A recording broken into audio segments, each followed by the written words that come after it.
Dalam nama Bapa dan Putra dan Roh Kudus. Amin. Allah Bapa di surga, bantu kami ya Bapa supaya kami menjadi lebih bijaksana dalam hidup ini. Lebih mendengarkan suara-Mu, mendengarkan kehendak-Mu, mendengarkan apa yang abadi, yang ilahi,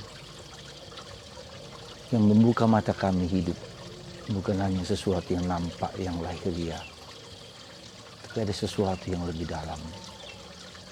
Engkau janjikan kepada kami. Bantu kami dengan Roh Kudus-Mu ya Bapa, supaya kami semakin mengerti hidup seperti yang Kau kehendaki. Kebahagiaan, kedamaian kekal. Demi Kristus Tuhan dan pengantara kami. Amin. Para saudara-saudariku yang terkasih dalam Kristus. Bacaan Injil hari ini kita diingatkan untuk menjadi bijaksana. Menjadi seorang yang bijak. Perumpamaan tentang wanita pembawa obor yang bijaksana dan wanita yang bodoh.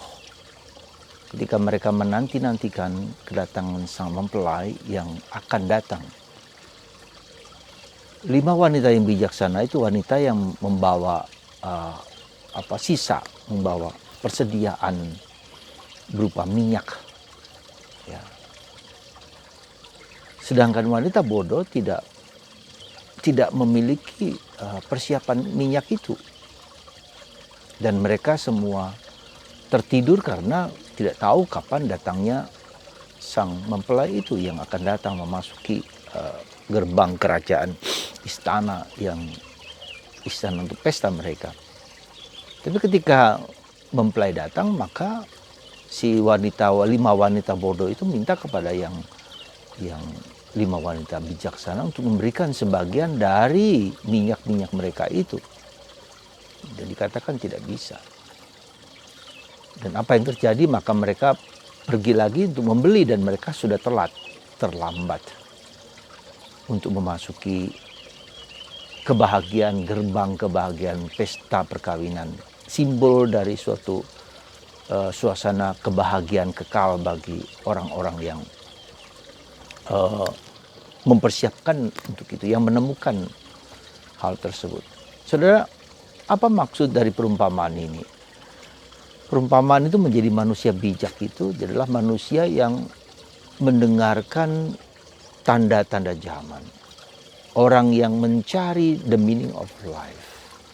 Mencari makna kehidupan. Ya, ketika orang mencari makna kehidupan atas peristiwa yang ia alami, maka dia berjuang, bergulat, dan berusaha semaksimal mungkin untuk menemukan jawaban atas pertanyaan-pertanyaan yang fundamental yang ada dalam hidupnya tersebut. Dan itulah menjadi bijak karena ketika itu dia menemukan bahwa hidup itu bukan sesuatu yang ada seperti sekarang ini, yang kelihatan. Tetapi ada sesuatu yang tidak kelihatan, yang abadi, yang kekal, yang disiapkan oleh Allah kepada manusia. Jadi katakanlah ada hidup rohani dan ada hidup jasmani. Jadi ketika kita mengalami kebijaksanaan itu, kita mendengarkan dan merasakan, mengalami dan mencari jawaban atas pertanyaan-pertanyaan tersebut. Dan ketika orang bertanya, lalu dia mencari jawaban, dan jawaban itu dari dalam dirinya dia menemukan kebijaksanaan, menemukan yang ilahi, menemukan yang kekal. Dan di situ dalam pergulatan itulah mereka terjadi dialog-dialog yang sangat dalam tentang kehidupan, makna, tujuan hidup manusia yang sesungguhnya. Ya. Itulah yang disebut dengan manusia yang bijak. Jadi mulai dengan apa, saudaraku? Mulai dengan pengalaman batin sendiri, pengalaman diri sendiri. Pengalaman diri sendiri itu pengalaman apa? Pengalaman penderitaan. Pengalaman kesulitan, pengalaman yang melekat dan mengena pada diriku sendiri. Apa yang sekarang ini ku alami? Dan kita bertanya, apa maknanya? Apakah aku merasa puas dengan yang kenyataan sekarang ini? Ya. Ada juga orang yang secara langsung ya, harus mengalami penderitaan yang berat dulu. Kita lihat dalam diri orang-orang kudus tertentu. Santa Teresa dari Avila. Dia mati dulu. Dia hampir mati, hampir mati, menderita, sakit. Tidak ada jawaban atas segala pertanyaan itu. Lalu dia mencoba mencari dalam hati, dalam batin ketidakpuasan. Bertahun-tahun, bergulatan jauh panjang. Dan itu lalu kemudian terjadi suatu proses yang di dalam batin, seperti magma di dalam batin membara hidupnya. Santo Ignatius dari Loyola yang sama. Dia mencari, menemukan. Santo Paulus juga yang sama. Dia ingin membela Allah yang hebat, yang penuh kuasa. Tapi Tuhan datang kepada dia dan mengubah hidupnya. Santo Fransiskus Assisi sama. Dan banyak lagi orang-orang yang tanpa kita sebut namanya mencari jawaban atas ketidakpuasan terhadap dirinya sendiri, terhadap situasi hidupnya. Lalu dia mencari dan menemukan jawaban sendiri dari Allah. Dan itu tidak bisa dibagikan, artinya diturunkan kepada orang lain. Bapak pendidik kita, Soekarno, menjadi orang hebat, orang yang penuh karisma. Itu perjalanan panjang. Dia dipenjara ke sana, dibuang ke sana, buang di Bengkulu, buang di Flores, buang di Bangka, buang di Sumatera, dan seterusnya.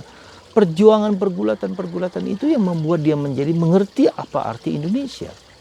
Dan dia berdialog dengan banyak orang sehingga melahirkan ideologi Pancasila berdasarkan pergulatan, pengertian, pemahaman dia tentang Indonesia yang luar biasa. Dan dia mendengarkan. Gak usah jauh-jauh juga, misalnya Yesus sendiri. Jadi jangan lupa Yesus itu tampil umur 30 tahun. 30 tahun.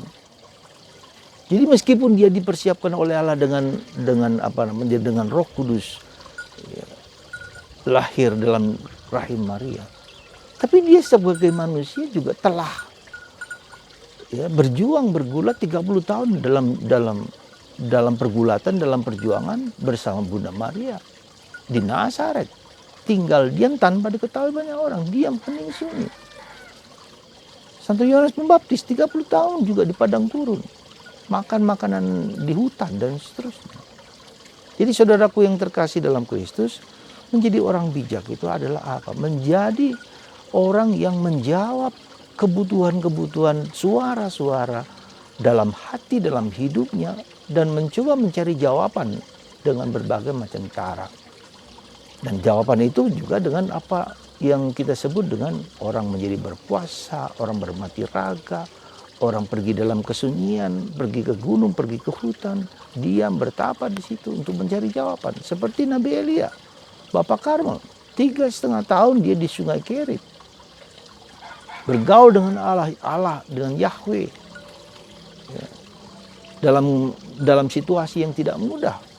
Ya. Sebelum tugas pelayanannya ke depan. Jadi menjadi orang bijak sekali lagi adalah mencari the meaning of life, makna kehidupan, dan setiap orang berbeda-beda. Ya, maka ketika Nabi Elia 3,5 tahun di Sungai Kerit dalam keheningan dan kesunyian, bahkan dikatakan bahwa dia mendapat makanan dari burung gagak karena tidak ada makanan di sungai itu, semua kering. Jadi Tuhan dalam pencarian itu membimbing, menuntun kita untuk mendapatkan jawaban, untuk mengalami Allah. Bukan hanya menjawabkan secara intelektual, tapi mengalami Allah. Mengalami Allah. Nah, demikian juga dengan Anda. Sekarang pertanyaan kita masing-masing untuk Anda sendiri. Apa yang Anda cari? Apa yang kita cari? Apa yang kita dambakan dalam hidup ini?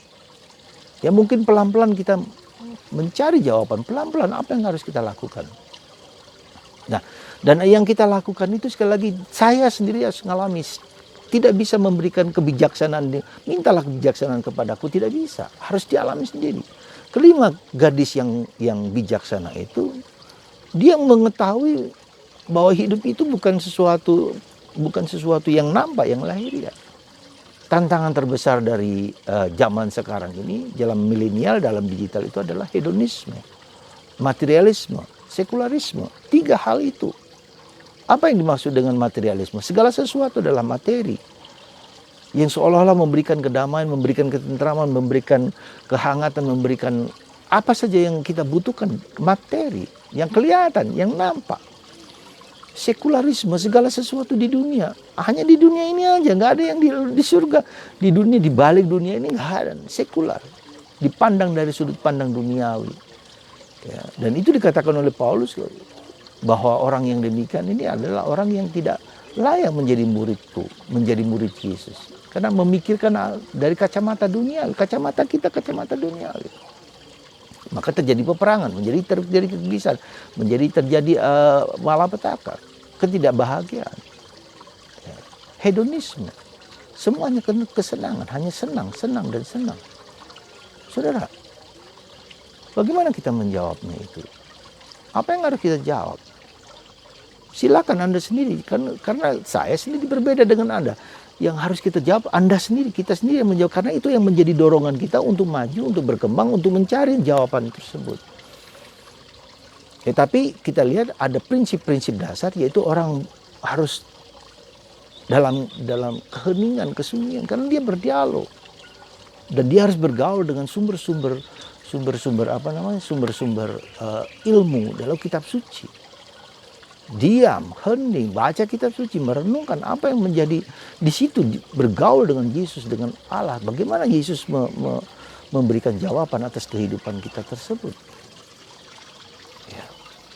Jadi sekali lagi harus kita alami sendiri. Tidak bisa diturunkan kepada anak-anak kita, kepada orang lain kalau kita tidak mencarinya sendiri. Ya. Nah, saudaraku yang terkasih, dalam kerangka yang demikian itu, maka saya coba suatu gerakan, suatu kelompok kecil yang kelompok doa Mahkota Maria, yaitu saya mengajak anggota ini untuk bangun pagi jam 3. Ya, berdoalah jam 3 seperti Yesus berdoa jam 3 pagi. Pagi-pagi buta Yesus berdoa, bergaul dengan Bapa. Ya.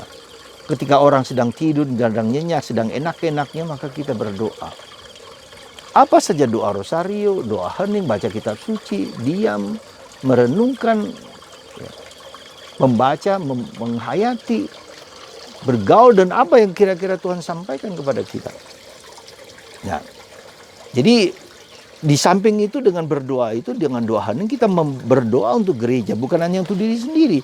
Berdoa untuk gereja supaya gereja mendapatkan kekuatan melawan godaan-godaan sang iblis. Maka saya ngajak anggota untuk berdoa untuk pembebasan gereja dari kuasa-kuasa kegelapan, dalam melawan kuasa-kuasa kegelapan yang diminta oleh Paus Leo ke-13, ya, dengan doa pembebasan, ya, supaya gereja memiliki kekuatan, memiliki daya-daya dalam menghadapi kelompok ini, kelompok yang kecil, dan bagi yang berminat harus saya seleksi dulu apakah sungguh-sungguh serius atau tidak. Dan itu harus dijalani setiap orang, entah karena problem kehidupan ya, dirinya sendiri, nggak apa-apa. Problem relasi dengan suami, dengan istri, dengan anak-anak, dengan siapa saja.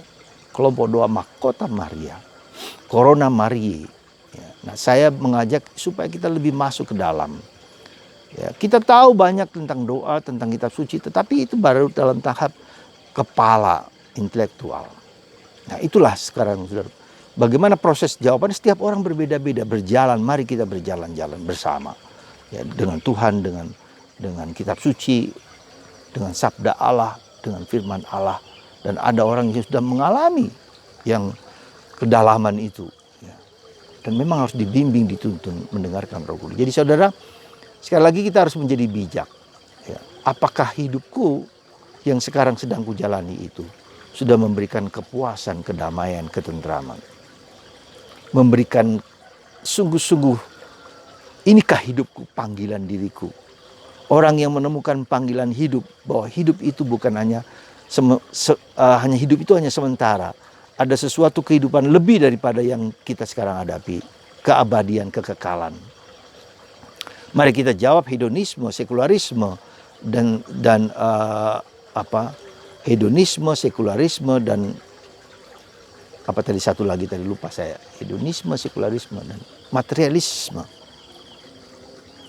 Masih masuk lebih dalam bahasa yang sering kali kita ungkapkan, dug in alto, masuklah lebih dalam, masuklah lebih dalam.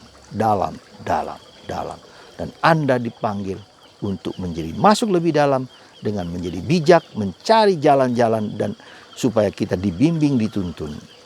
Bagi Anda silahkan japri ke saya.